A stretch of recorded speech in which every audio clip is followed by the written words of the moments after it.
உங்க வீட்டு பிள்ளையா இருந்தா இப்படி சமையல் செய்வீங்களா? சொல்லுங்க. உங்க வீடு வச்சுக்கீங்களா? சொல்லுங்க, நான் ஒத்துக்கிறேன். அப்ப நீங்க இங்க இருந்து இத்தனை குழந்தைங்களுக்கு போகுது, இவ்வளவு லட்சக்கணக்கில் போட்டு நம்ம கட்டி கொடுத்துக்கிறோம், இவ்வளவு மோசமா வச்சிருந்தீங்கன்னா என்ன அர்த்தம்? 10,000 பத்தி சபராதம் போடுது. கட்ட சொல்லுங்க. ஒரு தடவை கட்டினாருன்னா அடுத்த தடவை இதெல்லாம் கரெக்டா இருக்கும். ஆய்வு செய்த அடுத்த நொடி ஆட்சியர் கேட்ட சரமாரி கேள்வியால் அங்கிருந்த ஊழியர்கள் வாயடைத்து நின்றனர்.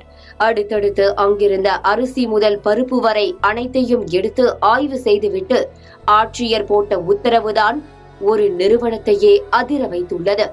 என்ன நடந்தது பார்க்கலாம்.